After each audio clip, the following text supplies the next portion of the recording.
मुझे पहले लड़के की तस्वीर दिखाओ माँ, फिर मैं फैसला करूँगी हाँ या ना।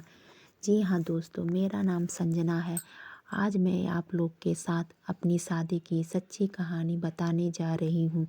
मुझे कुछ लड़के वाले देखने आए तो मेरी माँ ने कहा जल्दी से तैयार हो जाओ।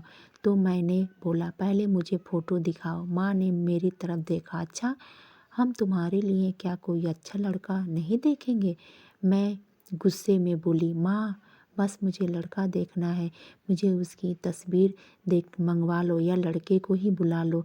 माँ ने डांटा, पागल है, शर्म नहीं आती, चल दफ़ा हो जा अपने कमरे में। पापा भी आ गए, क्यों डांट रही हो मेरी बच्ची को? मैं पापा के पास गई और जाकर कहने लगी, पापा मुझे लड़का देखना है।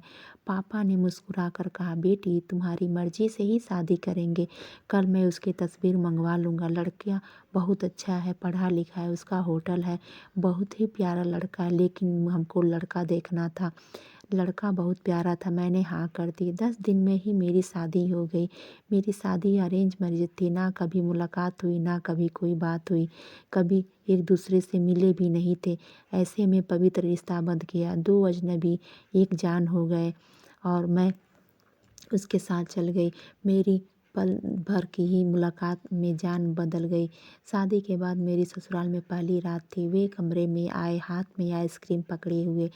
मैं नज़रें झुकाए बैठी थी। आइसक्रीम तो मेरी फेवरेट थी, मुझे आइसक्रीम देखकर मुंह में लड्डू फूटने लगे। लेकिन जी हाँ दोस्तों, उनका नाम संजय था। संजय मेरे पास बैठ गए। मैंने उनसे नमस्ते की। वे थोड़ा शर्माए और आइसक्रीम खाते हुए बोले, जितना पैसा शादी पर खर्च किया इतने की काश मैं आइसक्रीम खा लेता। और धीरे से मेरा घूंघट उठा कर बोला, आप खाओगी? पहले तो मैं शर्माते हुए ना बोली, लेकिन जब 2 बार बोले तो मैंने आइसक्रीम खाने लगी और मैं सारा आइसक्रीम खा गई।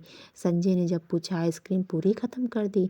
मैं शर्मा गई तो भी मैं खा गई। संजय मुस्कुराने लगा, बहुत कंजूस हो आप, पहले कहती नहीं खाती और अब देखो सारी की सारी खा गई।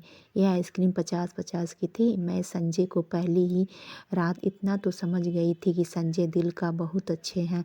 रात भर मोहब्बत भरी बातें होती रही। ज़िंदगी अपनी मंजिल, असल मंजिल की तरफ मुड़ गई थी।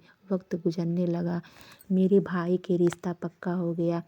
मैं अपनी भाई की शादी में जाने के लिए संजय से जिद करने लगी कि मुझे अपनी भाई की शादी में जाना है, लेकिन वह मुझे मना कर रहे थे। लेकिन मैं एक ही जिद पे अड़ी थी कि मुझे अपने भाई की शादी में जाना ही है। तो मैं यानी संजय मैं यानी संजना 4 महीने की प्रेग्नेंट थी, इसलिए मैं बार बार मना कर रहे थे। संजना ने संजय से बोली, मुझे भाई की शादी में जाना है। संजय ने मेरे पास बैठकर बोले, संजना डॉक्टर ने आपको लंबी यात्रा करने से मना किया, इसलिए मैं तुम्हें कोई रिस्क नहीं लेना चाहता। मैं नहीं इजाज़त दे सकता शादी में जाने की। मुझे बहुत गुस्सा आया तो मैंने संजय कहा, पागल हो गए हो, मेरी भाई की शादी में नहीं जाने दे रहे हो? तब फिर संजय ने मेरा हाथ पकड़ा और मोहब्बत से फिर समझाने लगे, संजना क्यों बेकार की जिद करती हो? डॉक्टर ने यात्रा करने से मना किया है तो मैं नहीं जाने दे सकता तुमको। तुम लापरवाह हो जाती हो। और रोने लगी संजना।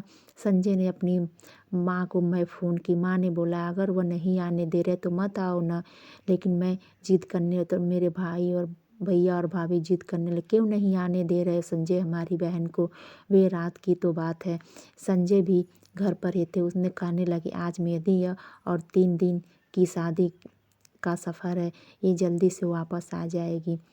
तो संजय मेरी तरफ देखने लगे और गुस्से से बोले, मैंने क्या कहा था?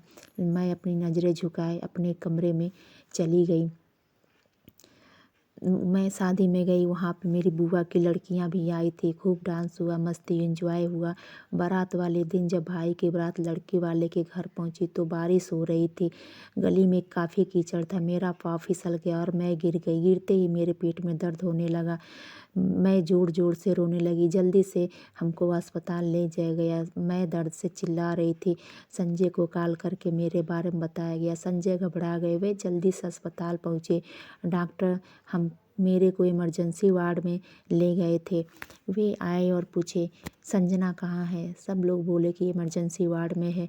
वह डॉक्टर के कमरे से बाहर आने का इंतज़ार करने लगे। जब डॉक्टर कमरे से बाहर आए और बोला, आपका बच्चा मर चुका है। उन्होंने सारी कहते हुए बेजुबान सा होकर कुर्सी पर बैठ गए। भगवान से हिम्मत मांगकर जल्दी से वार्ड में गए। संजना यानी मैं रो रही थी। मैं संजय को देखकर मुंह मोड़ लिया। संजय मेरे पास आकर बैठ गए, सर पर हाथ फेरने लगे। अच्छा चल चुप कर मेरी जान, रोना बंद कर, बस ऊपर वाले की मर्जी थी। मैं फूट फूट कर रोने लगी। संजय मुझे माफ़ कर दो, मुझसे गलती हो गई। वो बोले, चुप हो जा पगली, इसमें तेरा कोई कसूर नहीं है। तू अपने आप को कसूरवार मत समझ।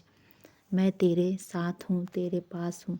लेकिन मैं बार बार रोए जा रही तो संजय ने मेरी आंसुओं से भीगी हुई पलकों को चूम लिया। अरे बस बस मेरी जान, रोते नहीं हैं, और सब ऊपर वाले की मर्जी थी। तू चुप हो जा। मैं खुद को गुनहगार समझ रही थी, अपने बच्चे और संजय का। संजय समझ गए, मेरे सर अपनी गोद में ले रख लिया और मेरी रो रहे थे। आप देख मैं तेरे पास हूँ। संजना को लेकर घर चला गया। शादी खत्म हुई, सब घर वाले आ गए हाल चाल पूछने। मैं खुद पे इल्ज़ाम दे रही थी, मुझे रोना आ रहा था। संजय ने मुझे मना किया, अगर मैं उसकी बात मान लेती तो शायद आज अपना बच्चा न खोती। संजय समझ रहे थे, संजय दिल ही दिल में खुद को कसूरवार समझ रही, इसलिए संजय प्यार से समझा रहा था। संजना, अरे पागल हो, खुद को परेशान न कर, ऊपर वाले की मर्जी थी न, ऊपर वाले ने चाहा तो मैं फिर से औलाद ज़रूर देगा। संजय की आंख में देख रही थी। संजय आप कितने अच्छे हो, मुझे डांटा भी नहीं, आपने कुछ कहा भी नहीं, आप कितने अच्छे हो संजय। तो संजय ने बोला कि इसमें डांटने और समझा बोलने वाली कौन सी बात है। संजय एक लंबी सांस ले मुस्कुरा कर बोला, जब तुमने मेरी बात मानी ही नहीं थी तो संजना अब कुछ कहने का क्या फ़ायदा। संजना समझ रही थी कि संजय का खामोशी गुस्सा वाला है। 1 साल बाद फिर ऊपर वाले ने उसको एक बेटा दिया, सब बहुत खुश थे। संजय बाहों में उठाकर मुझे झूमने लगा। अपने बेटे को लेकर बेड पर लेटी थी और संजय की आंखों में देख रही थी, उसकी आंख बेटे के लिए कितना प्यार था।